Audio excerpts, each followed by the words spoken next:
Merhabalar, ben Fatih. 30 yıldır olta balıkçılığı ile ilgileniyorum. Bunun son 5 yılı spin oltacılığı, spin disipliniyle avlar ve son yılları da LRF dediğimiz daha hafif ekipmanlarla yapılan avlarla geçti. Bu kanalda size bu avlarla ilgili yaşadığım tecrübeler, bilgilerimi ve bundan sonra yaşayacak olduğum avları paylaşacağım inşallah. At çek ne demek? Önce onu anlatayım. At çek, eskiden canlı yemler kullanılarak atıp beklenilen disiplinlerden sonra bunların yerine artık canlı yem arayışına son vererek suni yemler kullanmak suretiyle meydana çıkan bir balık avı çeşididir. Biz buna genel anlamda at çek diyoruz. Bunlar da kendi içerisinde farklı kategorilere bölünüyor. Bunlardan bir tanesi spin avları, diğeri LRF dediğimiz Light Rock Fishing açılımı olan avlar. Başka bir cinsi Fly Fishing denilen daha böyle böceksi şekilde yemleri olan avlar. Bunlar Fly Fishing bizim kategorimiz dışında benim ilgilenmediğim bir alan. Ben spin ve LRF olarak at çek avları yapıyorum. Şimdi bu videoda sizlere spin ile ilgili bilgiler vereceğim. LRF ile ilgili bilgileri daha sonraki videolarda inşallah bulacaksınız. Şimdiden abone olup bu videoyu da kaçırmamanızı tavsiye ederim. Şimdi gelelim spin avları nasıl yapılıyor? Spin avlarında öncelikle tabii ki spin ekipmanlarını anlatarak başlayalım.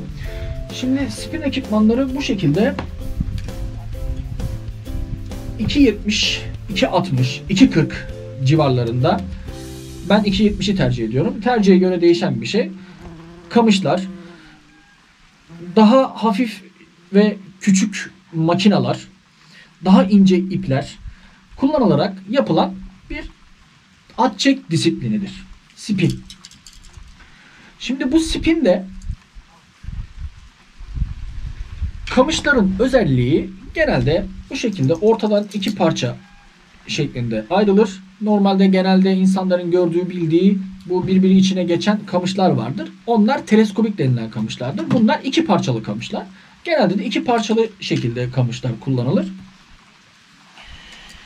Şimdi bu kamışların özelliği nedir?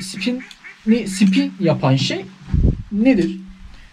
Şimdi spin yapan şey yemlerin hafifliğidir öncelikle. Çünkü yapay yemler küçük yemlerdir. Büyük balıkların yiyebileceği küçük yemlerdir. Küçük olduğu için yemler bunlar hafif ekipmanlardır. Bu hafif ekipmanları da atabilmek için bu hafiflikte atar değerine sahip olan kamışları kullanmak gerekir. Bunlara da bir spin kamış diyoruz. Bu atar değeri dediğimiz nedir? Bu kamışların üzerinde şimdi burada total length denilen bir yazı var. Bu kamışın uzunluğu 2.7 metre demişler. 2.7 metre 270 santim. 260'ı da idealdir. 242 de 240'lar da iyidir. Ama ben 270'leri tercih ediyorum. Tercih meselesi.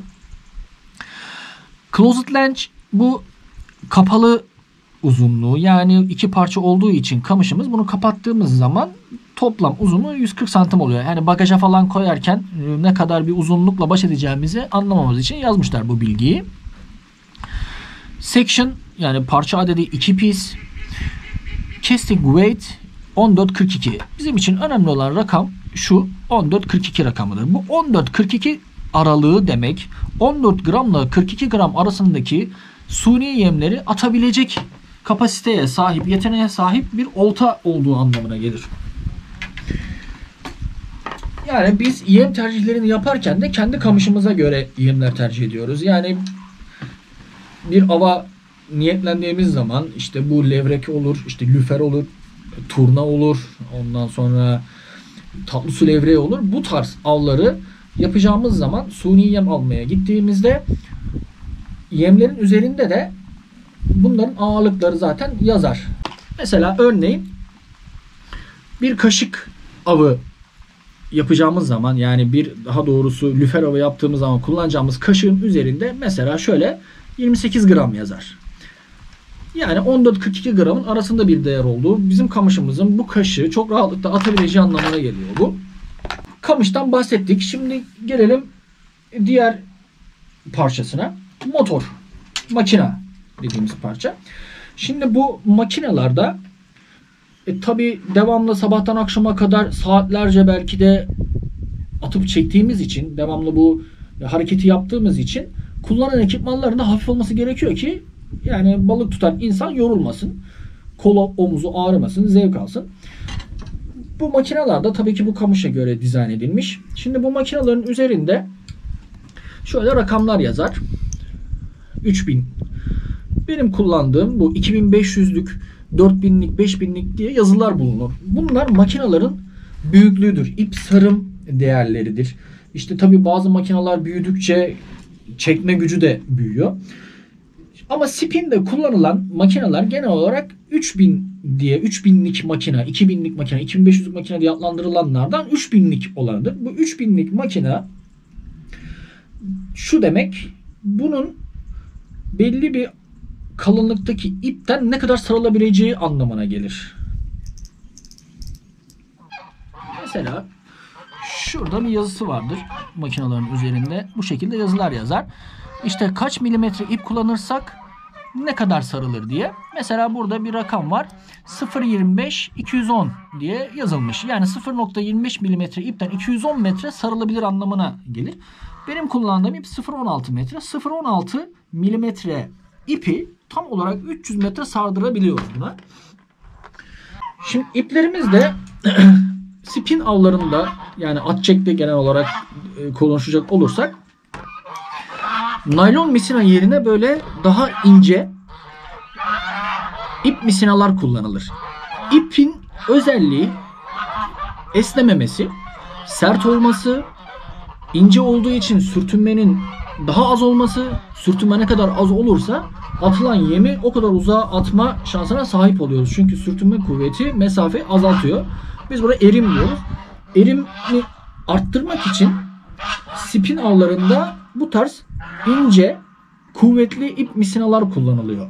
Bu ip misinaların bir özelliği de dışlarında çok hafiften böyle bir kaygansı bir yapıya sahip bir malzeme ile kaplanmış olması. Bu hassas ve ince yemleri atarken erimin daha fazla olmasına sebep oluyor. Ya oğlum bir geç ya. Allah'ını seversen bir geç ya. Hadi lan! Evet, kamışı, makinayı ve ipi anlattıktan sonra şimdi gelelim en zevkli kısımlardan bir tanesi olan ve her atçek balıkçının çantasında onlarca, yüzlerce, binlerce bulunan, alması, seçmesi çok zevkli olan suni yemlere gelelim. Şimdi bu suni yemler kendi aralarında şu kategorilere ayırıyor. Şimdi maket yemler, silikon yemler, kaşıklar, jigler olarak aslında ana başlık altında bir dörde ayrılma durumu var. Şimdi ben kendi kullandığım, size suni yemleri göstererek neler kullanılıyor onu anlatmaya çalışayım. Şimdi ben iki türlü av yapıyorum. Bir tanesi tatlı su, bir tanesi tuzlu su. Tatlı suda kullandığım yemler ve tuzlu suda kullandığım yem ekipmanları farklı farklı. Bu şekilde kullandığım bir çantam var. Bu çanta bir küçük rapala kutusu, bir büyük rapala kutusu alıyor. Şimdi tatlı sudan başlayayım anlatmaya. Büyük rapala kutumda neler var?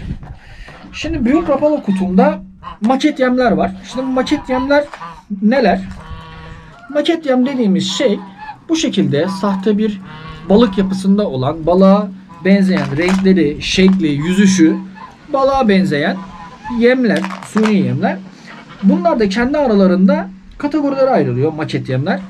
Şimdi bir su üstünde giden maket yemler var. Bunlar mesela şu tarz olan, ağız yapısı daha küçük olan yemler oluyor. Çünkü ağız yapısı büyüdükçe siz suda çektiğinizde suya karşı mukavemet gösteriyor ve sahte yemin daha dibe dalmasına sebep oluyor. Ağız yapısı ne kadar küçükse sahte yem suyun o kadar daha üst seviyesinde hareketleniyor. Mesela bu elimde gördüğünüz yem suyun yaklaşık olarak bir karış altından gelir. Biz bunu sığ olan yerlerde, yani dibinde otu çok olan, dipten kullanamadığımız yemlerde bunları kullanıyoruz. Bir de tam su üstü yemlerimiz var. Bunlar hiçbir şekilde suyun altına inmiyor. Suyun üstünden bu şekilde ağız yapısı yatay, suyun altına girmeden, suyun üstünde popper dediğimiz suyu şapırdatarak gelen yemlerdir. Bir de batan yemler var. Bunlara da biz sinking diyoruz. Şimdi sinking yemleri ve floating denilen yemleri sizlere izah edeceğim tekrardan. Şimdi bunlar da daha gerçekçi yemler. Bunlar daha böyle attığınız zaman suyun altına inen, suyun üstünde yüzmeyen, içinde hava boşluğu olmayan sahte balıklar. Bunu çektikçe bunlar suyun altında kıvrıla kıvrıla böyle gelir. Daha dipten, dibi temiz olan meralarda bunları kullanıyoruz. Şimdi maket yemlerden sonra silikon yemleri anlatayım. Hatta ondan önce sizlere şeyden bahsedeyim. Floating ve sinking nedir? Sinking. İşte floating demek yüzüyor anlamına geliyor. Floating yani mantar gibi yüzüyor anlamına gelir. Böyle sahtelerin altında veya sahteleri satın aldığınızda kaplarında böyle F veya S yazar. F o sahtenin floating olduğunu, yani suyun dibine batmayan, yani siz böyle sahteyi attığınızda böyle suyun üstünde kalır bu. Aşağı hiçbir şekilde batmaz. Sinking dediğimiz yemlerde de yemlerin üstünde S harfiyle o adlandırılır. S harfi de attığınız zaman hiçbir şey yapmasanız o dibe doğru yüzmeye başlar. Bu yemlerin özelliği bu şekilde. Gelelim silikon tarzı yemler. Silikon tarzı yemler bu şekilde silikondan üretilmiş yemler. Bunlar da tabii ki batıyor. Yani şu şekilde kuyruğu serbest şekilde suyun altında biz bunu çektiğimizde kuyruğu böyle motor gibi, pervane gibi döner. Bu da balığın dikkatini cezbeder ve balığın saldırmasını sağlar. Bu da yine tatlı sularda, turna ve perch avlarında kullanılan sahtelerden. Silikon yemlerden ve maket yemlerden birkaç tane daha göstermek istiyorum. Mesela bu da ağız yapısı böyle bir plastiği var. Yani biz ne dedik az önce? Ağız yapısı ne kadar uzunsa suyun altında o kadar daha fazla derinden gelme kabiliyetine sahip.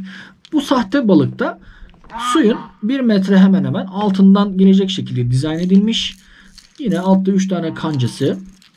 Bu da yine floating dediğimiz üstte kalan suya batmayan tarzda bir maket balık.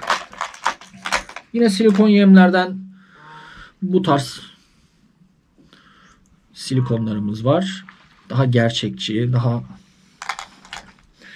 yine en meşhur sahtelerden kırmızı kafalı beyaz silikon yemimiz. Silikon yemlerimiz bu şekilde.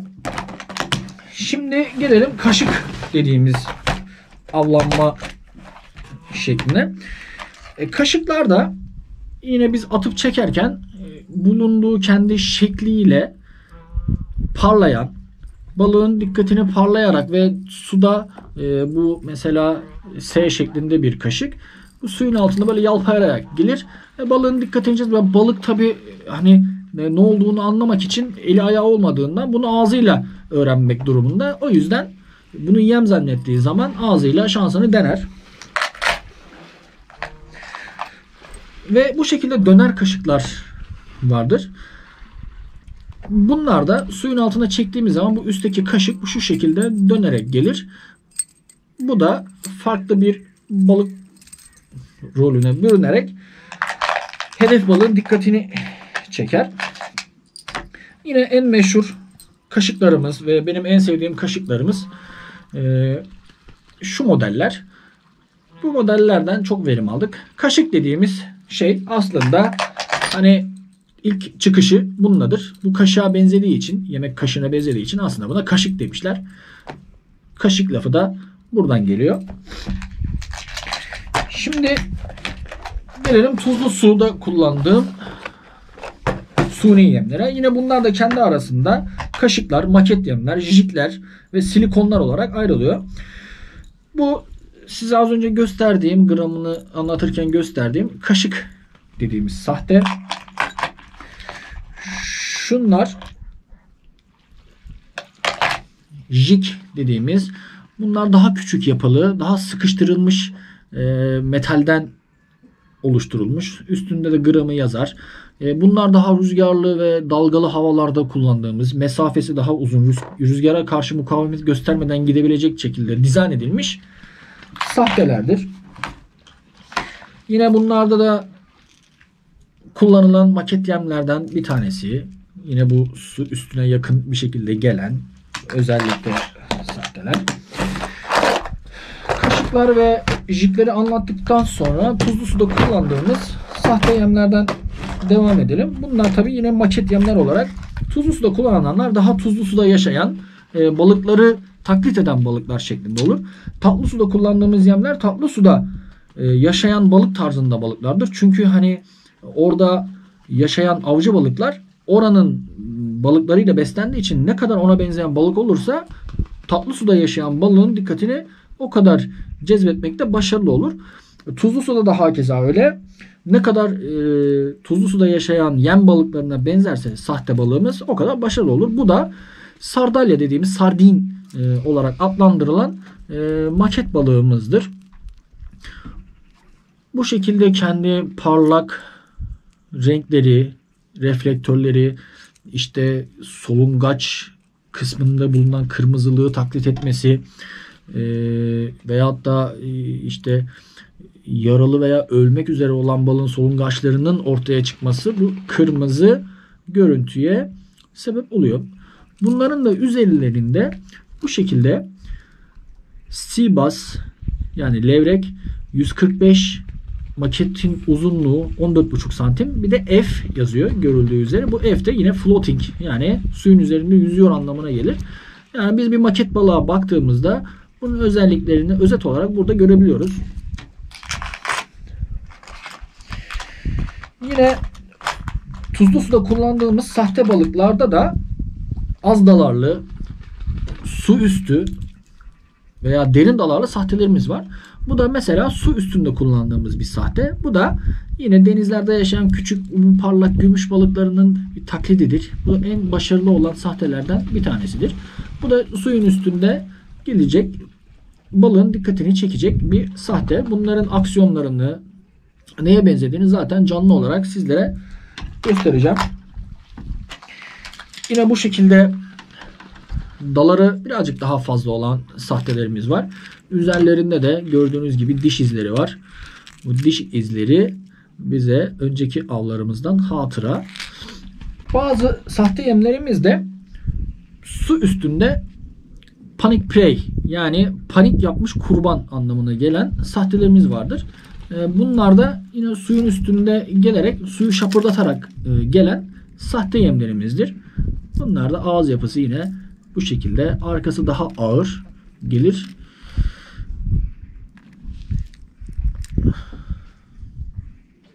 Bu da Savage Yar'ın Panic Prey ayu rengi. Maket yemlerimiz de genel olarak bu şekilde. Bundan sonraki videolarımızda da LRF dediğimiz disiplini yani bu şekilde daha ufak ekipmanlar, daha ufak atar aralığı olan işte 2.8 atar aralığı vardır bunda da. Şöyle mesela göstereyim. LRF dediğimizde budur. 2.8 atar aralığı yani 2 ve 8 gram aralığında yemleri atabilecek kapasiteye sahip olan kamışlar ve bunlarla ilgili şöyle kullandığımız silikonlar, ondan sonra şöyle kullandığımız yemler, bunları ilerleyen zamanlarda LRF için ayrıca bir video çekeceğim. Abone olun, takipte kalın. Balık avlarını, bilgileri özellikle bu kanalda balık avlarını göstermekten ziyade balık avlarıyla ilgili işinize yarayacak bilgileri, kısa yolları, hap bilgiler, bu tarz işinize yarayacak pratik bilgiler diyeyim. Bunları anlatmak için bu kanalı açtık. İnşallah işinize yarar. Biz de bilgilerimizi, tecrübelerimizi aktarmış olur ve yaşayacağımız şeyleri de birlikte paylaşmış, fikir alışverişinde bulunmuş oluruz. Naçizane dilimizin döndüğünce bilgilerimizi anlatmaya çalışacağız. Şimdilik hoşça kalın, esen kalın, takipte kalın. Görüşmek üzere.